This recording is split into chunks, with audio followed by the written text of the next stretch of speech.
Hi, I'm Ron Quint, and welcome to Wine Inside Out TV, where we bring you unpretentious wine education with top experts. Through a semi-blind tasting of 3 delicious wines, our goal is to help you find the ones that fit your wine life the best. Because once you find a wine that you like, it's a good wine. Today we're at the BCAE, a premier food and wine programming destination here in Boston. So let's meet our expert panel. General Manager and Sommelier at La Zigamat, Nick Dodona. Beverage Director at Moxa, Noon Intisawan. And Chairman of the Boston Sommelier Society, Michael Marr. So Nick, Noon, and Michael, each of you will analyze the appearance, nose, and palate for each of these 3 wines, giving us what you think is the climate, region, grape variety, and age for each. Then, after the initial blind tasting, you will be given 3 choices before you give us your final conclusion.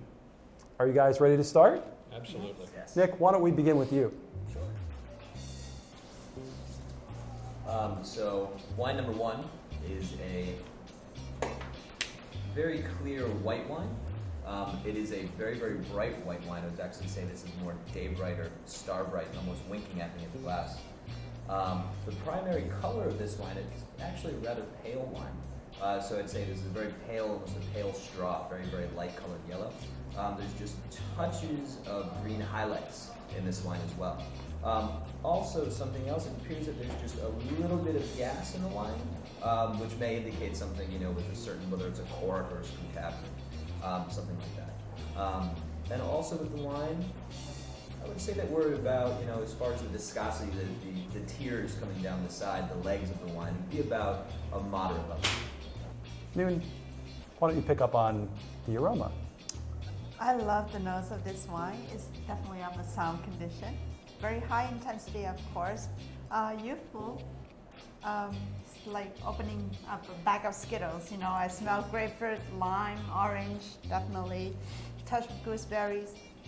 Some kind of minerality in there, like a wet stone after a rain. And no, I don't smell any wood influence in this. Some, fresh herbs like freshly cut parsley, lemongrass.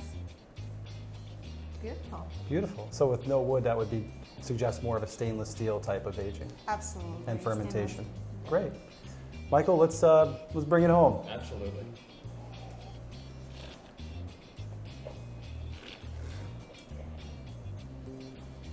On the palate, very clean wine. A lot of the flavors are very bright, very crisp.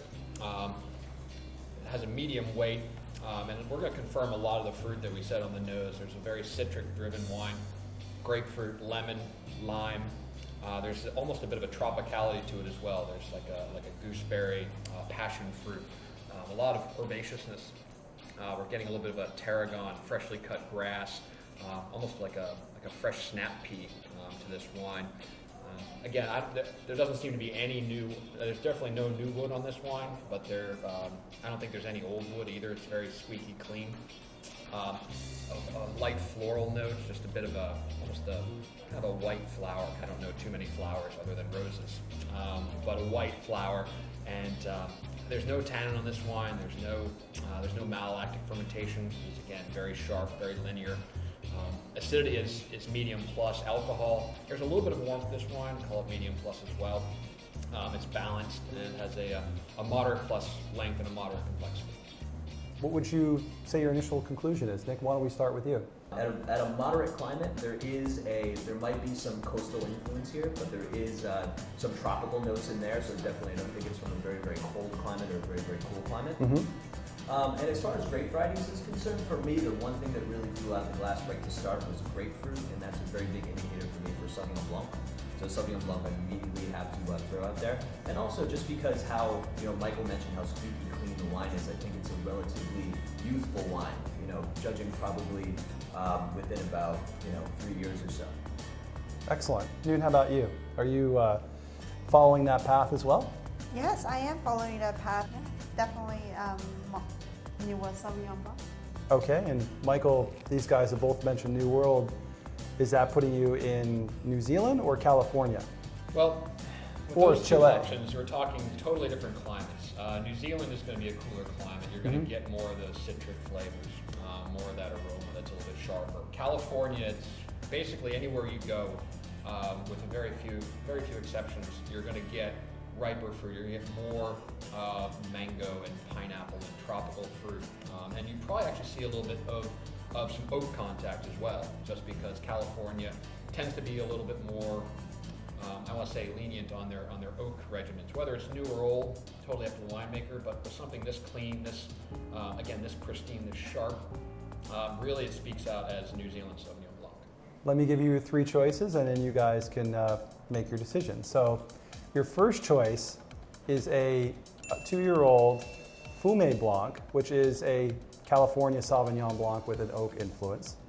Your second choice is a 2-year-old German Riesling.